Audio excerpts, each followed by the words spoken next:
It's the boy, Bubba, let's coming through. Hella clutch, flawless, can't be touched. It's your boy, Bubba, let's. Yeah, I need that hot take. I need the truth and everything that is not fake. So tell me who's Well, hello there, Bubba Bunch, and welcome to another episode of the Bubba Let's Sports Podcast, episode 197. We're inching so much closer to that 200th episode of the Bubba Let's Sports Podcast. 197 today.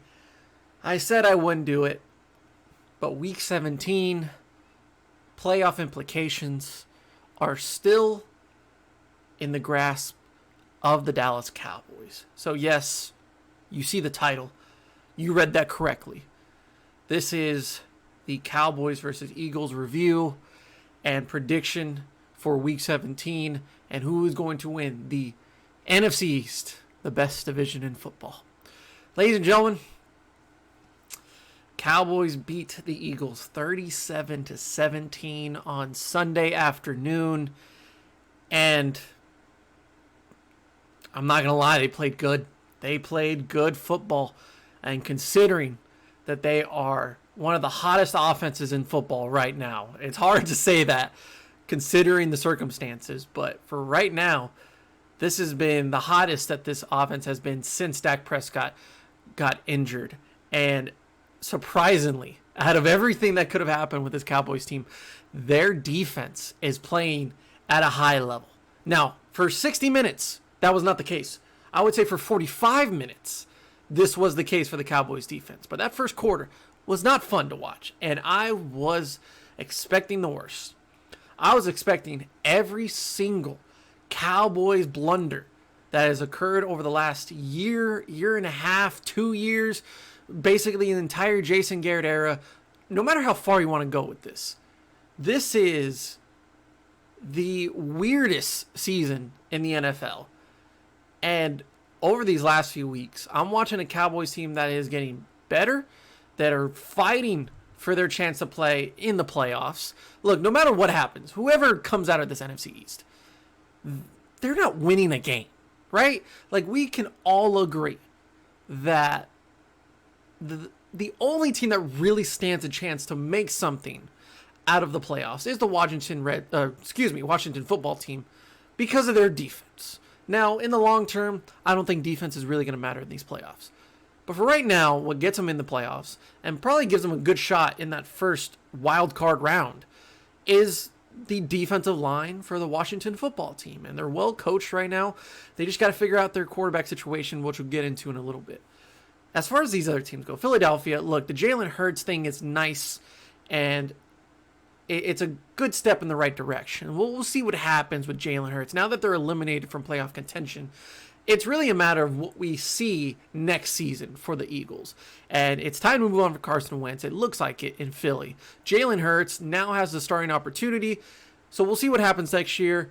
With a more development to their offense, wide receivers, they look like they have a strong running game now that they can run a lot more read option and more running plays in Philly, and their offensive line will probably get a lot healthier. So I think good things will happen for that offense. When we look at the entire team in general, look, they got to pay a lot of guys, and they got to check the books to really see what they can do for the long term without killing themselves. We don't know if Doug Peterson's going to stay there or not. He wants to stay there, but does the front office want that? Jim Schwartz, does the entire coaching staff, do they stay? We don't know yet, but I feel like this is going to be a very difficult Philadelphia offseason just for money-wise, salary cap-wise. What are they going to do in order for them to not go down in the dumps for the next few years? And I think that starts with a Carson Wentz contract. You got to get rid of that somehow. Someone's going to take him. I really think someone would take him, considering how bad some of these quarterbacks are around the league. So I think it's not doomsday for Philadelphia yet. It's not a good start, considering that they're 4-10-1 right now. It's not a great season. I think Jalen Hurts is going to be okay. I'm not high on him. I've never been high on him. And I think these are the types of games, especially in this Cowboys, where you're like, okay, this is where Jalen Hurts is human. Like, you see the good, but you also see the bad. And that's just a rookie guy coming in against an improved defense, of all things to say about this Cowboys defense. But for one game. This is the struggles that Jalen Hurts had to go through. It'll probably get better for him, though. And then we see the Washington football team, and Dwayne Haskins gets released earlier today. It's sad because he's a former Buckeye. I thought he was the best quarterback to ever come into that program in program history, and had just an awful last few weeks, let alone an awful rookie season, sophomore season. Someone's going to pick him up like Carson Wentz, but I think that's going to be a lot harder to figure out in the long term. And so for me, it's like Washington holds their destiny in their own hands with a win. All they got to do is win against the Philadelphia Eagles next week. I think if Alex Smith plays this game, he's been struggling with injuries this season. When he is in the game, this offense is very efficient, very just dangerous, considering Antonio Gibson, Terry McLaurin, and they can move the ball down the field fairly well with Alex Smith because he's just a veteran guy. And their defense, they can get him more possessions and they can get off the field quickly. So I think if Alex Smith plays against Philadelphia, it's an easy win for Washington. Now, if it's that new guy, he's 4 years into the league from, where was it? He's from Washington, I believe. I could be wrong on that, but I think I saw it. No, that's Washington football team. I forgot the college that he went to, but he's in a 4th season. Taylor Heineke, I want to get that right. He actually played well when he had to replace Dwayne Haskins in the game against Carolina. Look, it was a lost effort no matter what because they were down bad very early in that game. But Heineke played well. So we'll see what later in the week comes with the Washington football team and their injury report with Alex Smith or Heineke. But for right now, let's focus on the Dallas Cowboys because this was a strong performance out of them. And I said to myself, like, look, I'm tired of doing these reviews and previews for the Cowboys. Nothing's changing. Nothing will change for this Cowboys team until next season, where we see a lot of those guys come back from injuries. And it's his second year in Mike McCarthy's term with the Cowboys, and you'll get a full off season. You won't have to deal with COVID immediately. Things will somewhat go back to normal by the time that the new season comes around. But for right now, look, if you want to keep smashing watermelons, go right ahead, because the Cowboys are on a 3-game winning streak. And all I can think about is if you've ever seen Major League, a great, funny movie of the Cleveland Indians or the Cleveland baseball team, just to save myself some controversy. At that time, they were losing bad. They were down bad. Brother starving, right? And then I just remember the manager coming in to that locker room. He's like, look, guys, we won yesterday. If we win today, that's 2 in a row. If we win tomorrow, that's called a winning streak. And I think that Mike McCarthy is the equivalent to that in 2020. They're on a 3-game winning streak. They've played really well over the last few weeks. Looked good against the Bengals defensively. They looked good last week against San Francisco offensively. I think that defense really, a lot of people give them credit, but I don't understand why. They give up a lot of yards, a lot of points.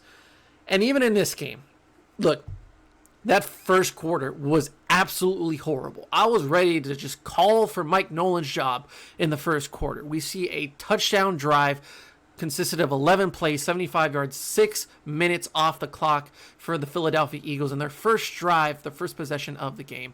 And they moved that ball down the field.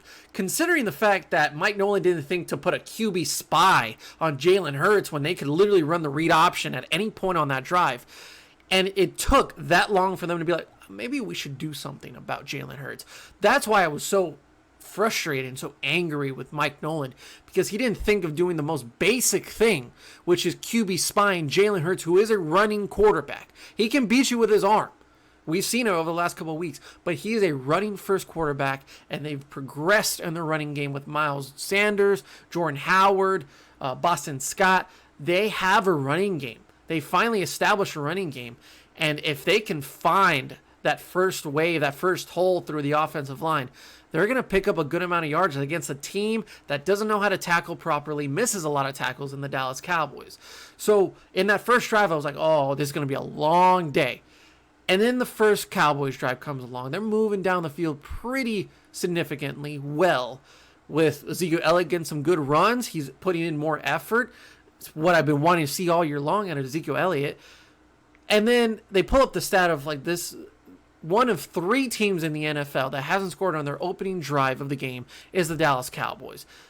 Now, personally, watching the Cowboys for many years, I've seen this as a pattern every year, to where every time the game starts and the Cowboys get the ball, they move it so quickly and so efficiently.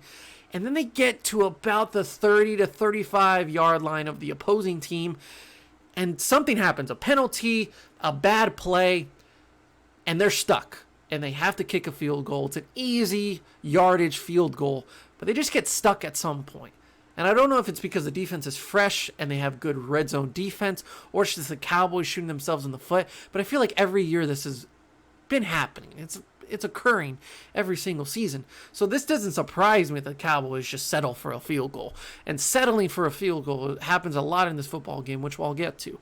And then the next Philadelphia drive, it's one play, 81 yards. It looked like the freaking Monday Night Football game with Deshaun Jackson, whether it's Donovan McNabb or it's Michael Vick. It felt the exact same, like I'm doing a PTSD flashback back in Vietnam, but no safety help. Chidobe Awuzie or Anthony Brown don't pick up Deshaun Jackson, and they get burned. And you're thinking it's a 14-3 game. It's going to be a long day again. So then the Cowboys punt, the Philadelphia Eagles punt, and I think the tide turner, or turn of the tide in this football game was Fletcher Cox going out due to injury. Immediately, you sensed less pressure and less presence from that defensive line of the Philadelphia Eagles, and Andy Dalton had more time to throw. Like, he had to get that ball out quickly every single play. If you're not running it, which, by the way, they are the most predictable team at running the football because they trust their offensive line that well, even though they don't have the offensive line to do it. It's not 2016 anymore. The Cowboys are so predictable. When you look at Tony Pollard, who I am just standing for to be the number 1 back in Dallas, still trade Ezekiel Elliott. I don't care what people say. I'm not saying Ezekiel Elliott is worse than Tony Pollard. I'm not saying Tony Pollard is better than Ezekiel Elliott. I'm just saying just get rid of that contract. Tony Pollard got the ball on every single bad play call when you're running the football. It was so predictable. When you have 8 guys in the box for the Eagles, and Tony Pollard's like, well, I'm not going to be able to get through a gap or a hole because there's not going to be any. Then you lose a yard. You barely get to the line of scrimmage. Zeke did a good job of some of those plays to where it was very predictable they're running the football, to where he just added that extra effort and at least got back to the line of scrimmage or got a yard or 2. So good job for him to break some tackles, which we haven't seen all year long. But not having Fletcher Cox really hurt the Philadelphia Eagles. It really benefited Andy Dalton to have some time to throw, develop some route runners, and one of those route runners was Michael Gallup. They took some chances down the field, and I mean, they just absolutely burned one of their cornerbacks. Michael Jacquet, God help you, sir, but that was one of the worst performances at any quarterback that I've ever seen. Look, I've seen some Darryl Worley level bad play, but Jacquet had himself a rough day. Lined up with Michael Gallup most of the day, and Michael Gallup, just an absolute unit. I've been saying it ever since he got drafted, that he's a Dez Bryant 2.0 with better route running, more speed, still physical like Dez, and 6 receptions, 121 yards, 2 touchdowns, was targeted 8 times, and most of those were deep down the field on a go route, very physical, get him up to the air. Andy Dalton puts it in the right spot. This was a very similar look to what we saw in Tony Romo and Des Bryant back in the day, and they just benefited from it. A very simple game plan for Mike McCarthy and Kellen Moore. They utilized a weakened secondary by the Philadelphia Eagles that has been just plagued by injuries in that secondary. And Jalen Mills had to come in the second half, which was too little too late. But they game plan saying, look, this is an unexperienced guy against a underrated route runner and wide receiver in the NFL and Michael Gallup. Let's take advantage of that matchup. Look, Amari Cooper, CeeDee Lamb, you're not going to get as many targets and many receptions. They still had a really good day. I mean, Amari Cooper, 121 yards on just 4 receptions. CeeDee Lamb, 65 yards. And Dalton Schultz got a little bit involved. I love Dalton Schultz. I don't think I praise him enough. But Michael Gallup was that perfect matchup all day long. And until you fix it, we're just going to keep just dominating you on that point of attack. So that opens up the running game for Ezekiel Elliott, who's giving some more effort, giving some more speed and tackling or breaking tackling ability. So this offense just continued on and just forced himself down the field. Now, the only times that I felt this offense could have done a little bit more is deep into Eagles territory. I mean, we're talking inside the 5. You're at the 2 to 3 yard line, and twice you settled for field goals. Now, I get it. It's 37-17. That doesn't really matter. But in those periods, in those times where that game was one possession, maybe a possession and a half, those are critical possessions that if you get a field goal, cool, but it's a little bit easier for the Eagles to come back. I know that Jalen Hurts was struggling throughout the day, but I mean, one drive and they're back in this football game, even with those field goals. If you would have gone for it and you would have said, let's just pound it down the middle with Ezekiel Elliott, or let's do some trickery. Now, they did do that bootleg or play action that just fell apart where they didn't have a receiver down in the end zone, or Andy Dalton was supposed to bootleg it into the end zone. But I like the idea of it. It was just executed poorly. But on a third down, and you do that, you fail, but you're still at the 2 yard line. I think it was even the 1 yard line.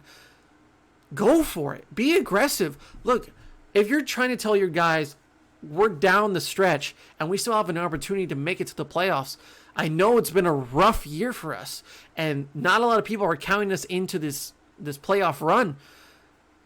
Fuck it. Like let's just go for it. I as a fan and as a watcher of football, I don't care what team it is, I like the aggressive play calls.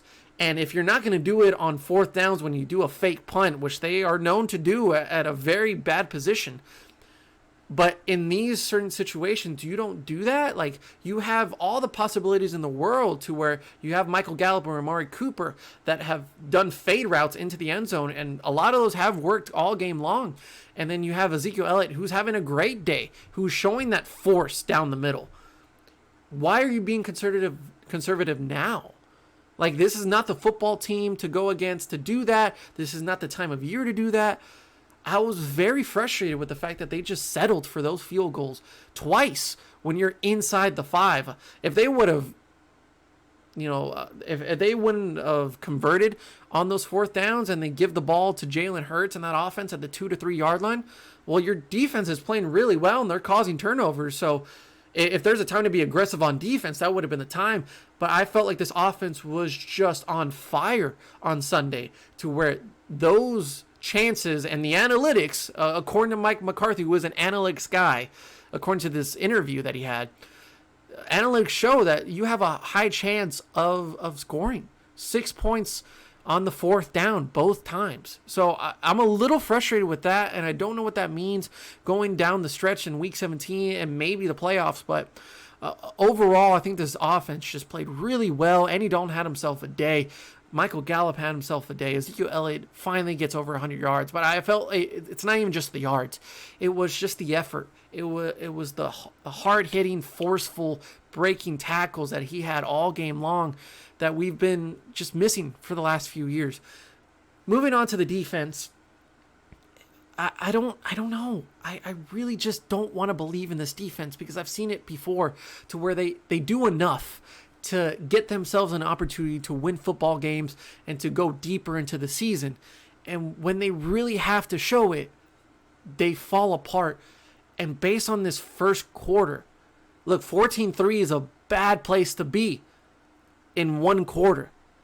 But when you go against, let's say, a team like the Packers, the Saints, even some of the lower ranked teams in the NFC, like the Rams or even who am I missing?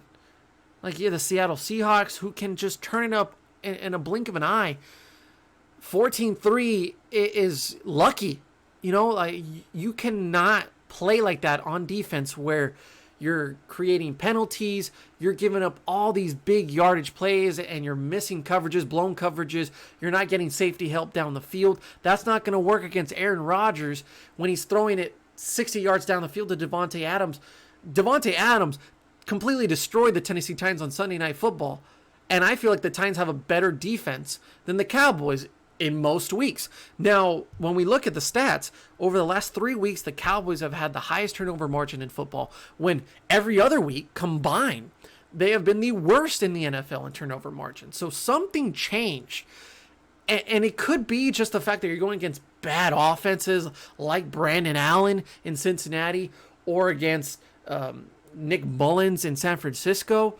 And now you're going against Jalen Hurts, who is a rookie quarterback, just trying to figure out some things on offense.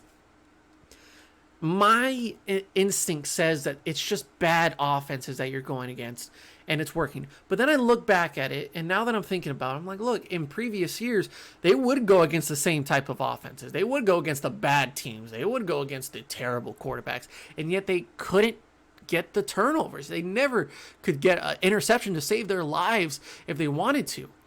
And now it's happening, and we're seeing multiple guys, like Trevon Diggs had 2 interceptions in this game. I'm not saying that Trevon Diggs is going to be an absolute all-star cornerback. I like his talent. I think he's super athletic, and he has the makings of being a good cornerback that the Cowboys desperately need. But I'm not ready to say that he is just going to be the best in the NFL or even top 5. That's just me. I think that the rookie mistakes are still there. I want to see what happens next year. But it's going pretty good so far. And for him to be on the field after that injury that kept him out like 6 weeks, put him on IR, and he's suddenly back, I felt like those 6 weeks went by like nothing. I'm seeing Anthony Brown get an interception this game. I'm like, I'm just absolutely done with Anthony Brown. Jordan Lewis has been playing significantly better over these last 3 weeks, really proving that he deserves to be on the Dallas Cowboys, and I think he's earning himself a contract. I think Chidobe Awuzie done, unless they move him to safety. I'm still thinking Anthony Brown's done, but I think the Cowboys will most likely keep him.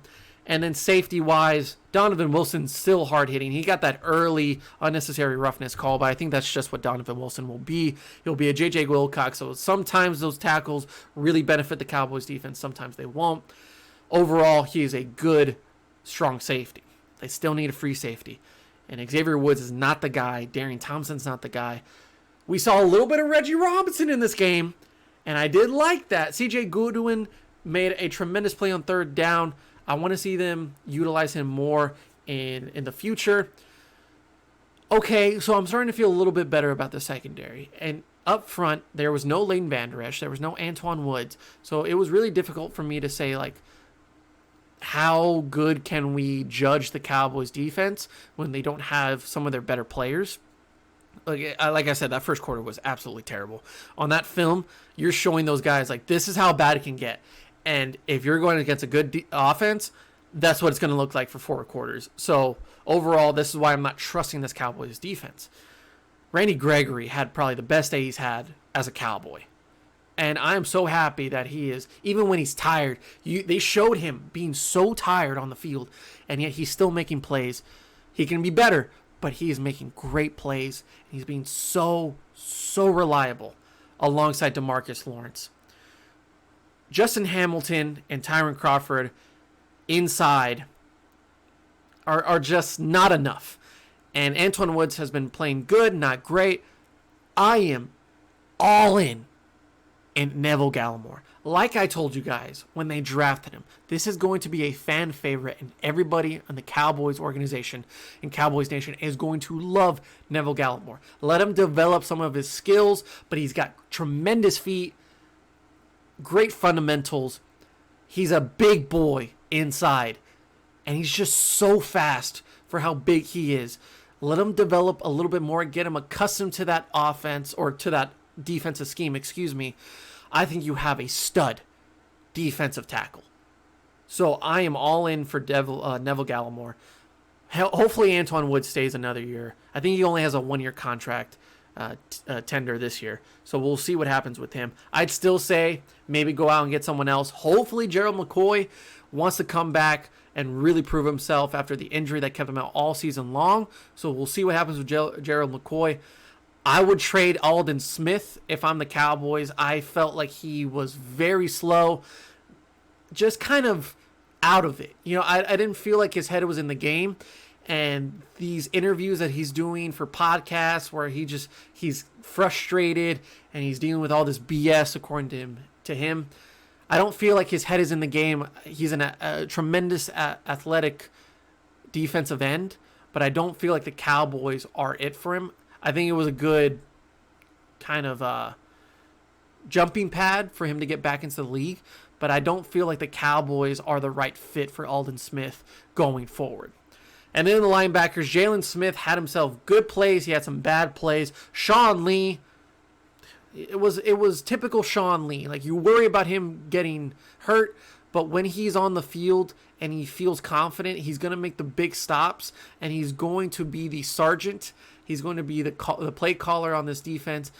And hopefully after the season, he becomes a linebackers coach, or if the Cowboys want to shoot their shot, go for a defensive coordinator. I don't care. But Sean Lee should be a coach. Sean Lee is going to be a great coach in the NFL.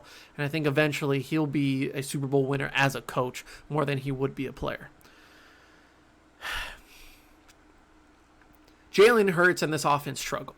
They really did. I felt like they shot themselves in the foot, especially on third downs. Their penalties absolutely killed them all game long.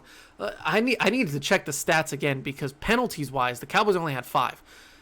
Penalties for the Eagles, dear God, 12 penalties for 115 yards. Now, did anybody else feel, if you're a Cowboys fan or you've just been watching Cowboys football for a very long time, didn't you just feel like this is what the opposite of what you usually watch? Like, isn't it typical for the Cowboys to be the team that has the 12 penalties, that always shoot themselves in the foot with a false start, a holding call, an offsides? And like every time that you have a big play and you see a flag or a penalty marker on the field, you see the graphic come up and you're like, well, that's just the Cowboys, whatever you want to call it. It's a Cowboys penalty.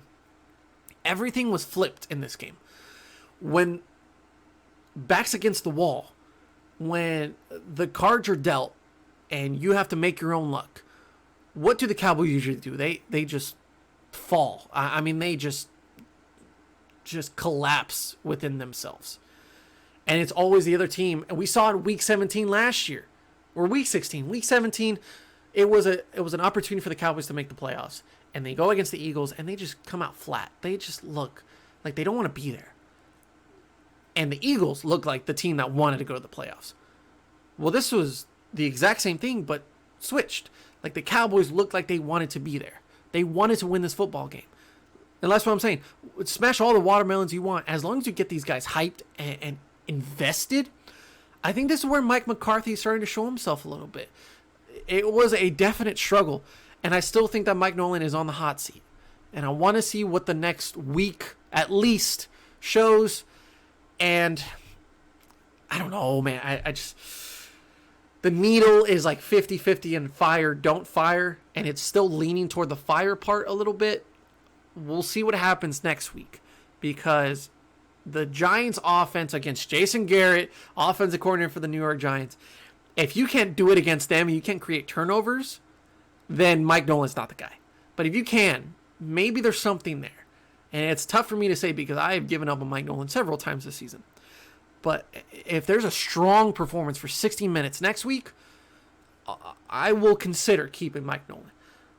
But I sense that Mike McCarthy is finally getting accustomed to this team, building a better culture. They've got a liking to Mike McCarthy.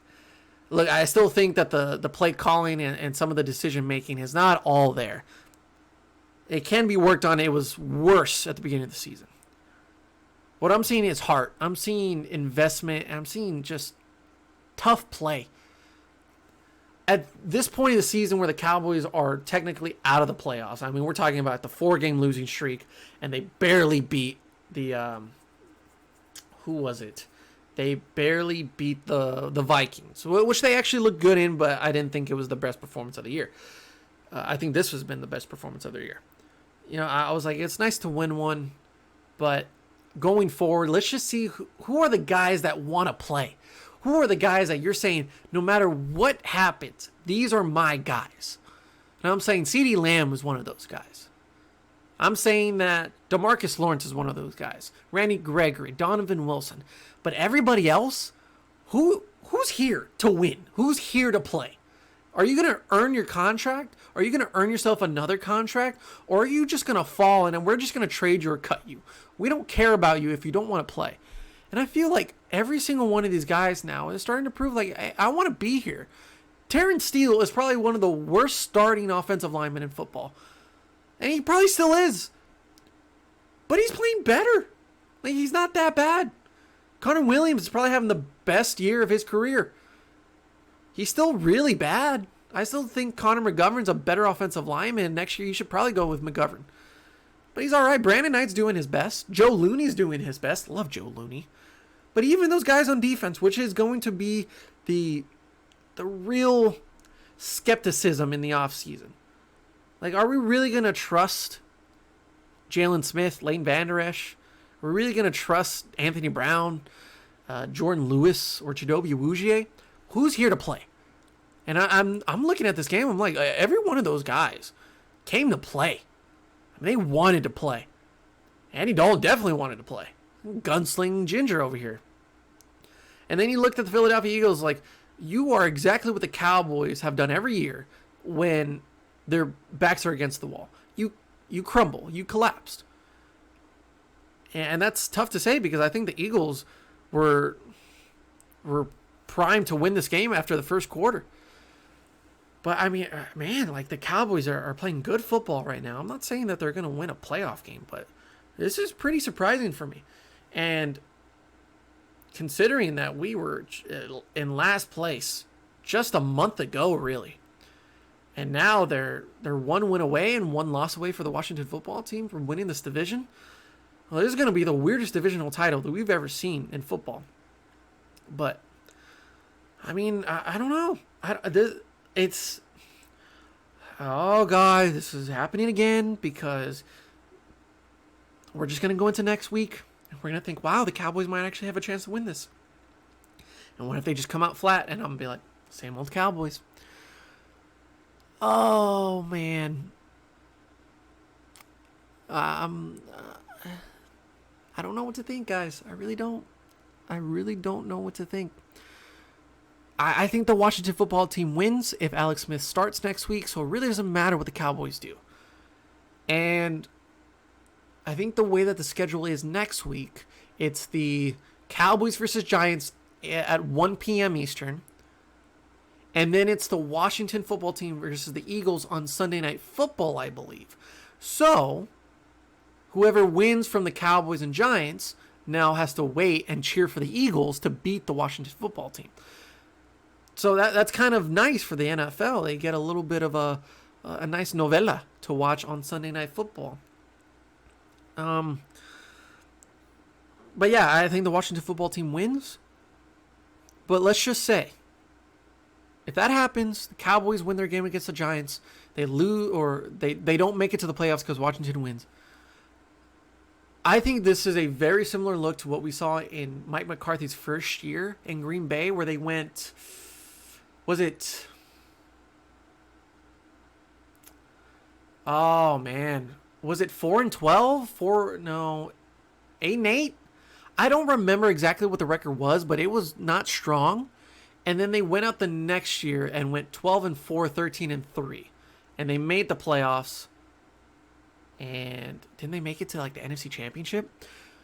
I'm not saying that's going to happen for the Cowboys, but if this is a pattern for Mike McCarthy, that's like, oh, it's just a little bumps in the road, and then you're going to smooth it out once you get into the next season, considering that COVID hit him this year. That's not an excuse. Yeah, it's going in the right direction.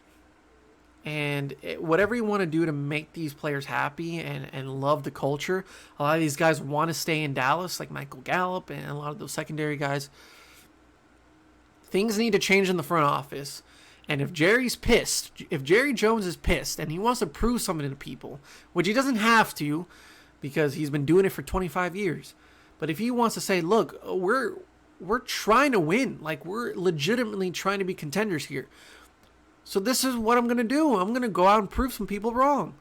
If that happens, you got a good formula and a good mixture of everything going in the right direction for the Cowboys. And I feel like next year it'll be better. But if you can end the year 7-9, I don't think that's the worst thing to happen. I think you have some good things to take into next season, into the offseason. Go after some free agency guys. Get a good draft pick, whether that's an offensive lineman, whether that's a linebacker or secondary guy. We'll see what happens with the draft class because it's not strong this year. But if you can end the year with a strong victory over the Giants, you fall short because the Washington football team is probably the better playoff team, really. Then I think you're in good hands. You'll get Dak back next year, signed, ready to go, and just hungry to lead this team to some wins. I'm really more focused on seeing what Mike Nolan does in Week 17 against a bad offense led by Daniel Jones and Jason Garrett.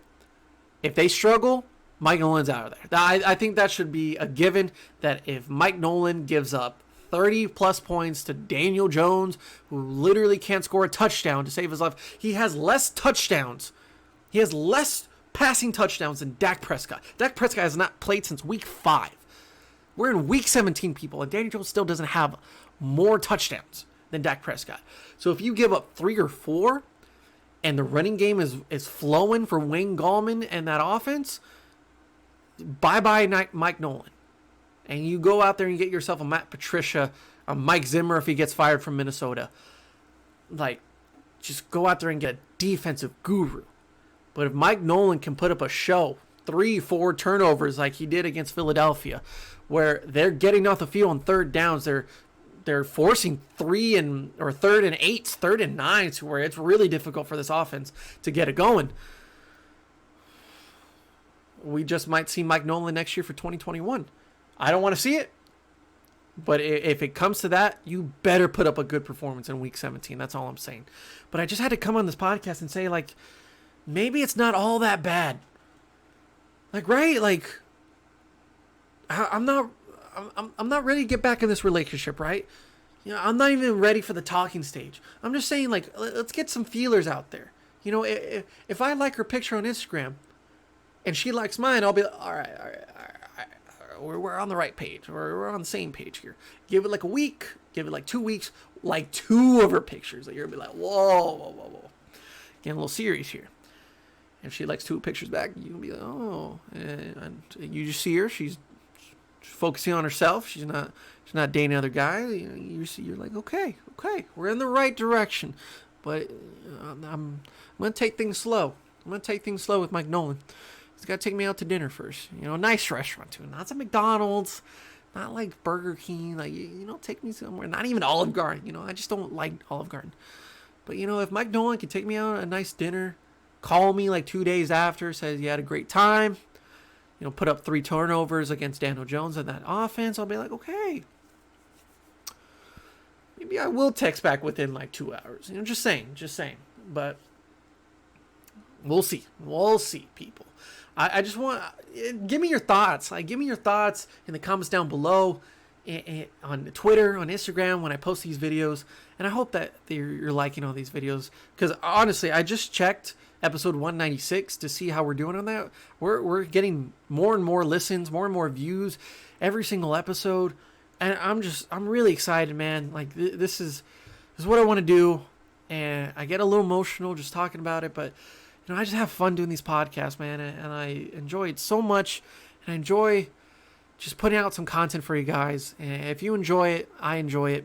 But how many times did I say enjoy in that sentence? But oh God, Jerry, you're giving me hope again. Oh my God. All right, that's it. I'm done. Everyone played good. This is the best game the Cowboys have played all year long. Without a doubt. This is the best performance they put up. And even then, that's not good enough for me because of how bad they played in the first quarter. Get a Get a fucking opening drive touchdown, for God's sakes. God, I love Michael Gallup. Dude, Michael Gallup is an absolute fucking stud. I called it. I'm the guru. This has been the Guru Bubblettes. Thank you for listening and watching to episode 197 of the Bubblelet Sports Podcast. A shorter one. How about that? Under an hour. But if you like this, like the video, follow it on all audio platforms, subscribe to the YouTube channel, and if you just want to support it even more, go on anchor.fm/Bubbleletts and donate. Subscribe for $1, $5, $10 a month. The link will be in the description down below. Guys, be a part of the Bubba Bunch. Be a part of just handsome gentlemen, beautiful women, chiquititas all around, and just absolute studs of men. Absolute studs. But yeah, what else? This week, we got winners and losers tomorrow. Oh, you know we love some winners and losers. Almost the end of that series for this year. We'll probably do a few more, and that's it. And then we got a very special guest returning after several months of being dead. He's suddenly alive, but he's back. We're going to talk some Patriots football, so we'll see who gets on here for that. So thank you guys for watching, for listening, and we'll see you next time on the Bubblelet Sports Podcast. Yeah, hold on. Tell me who's your top 5 quarterbacks right now, dead or alive, huh? And how much do you care about a ring if the best player got carried by the team? Now, would you lose if it been a better draft pick?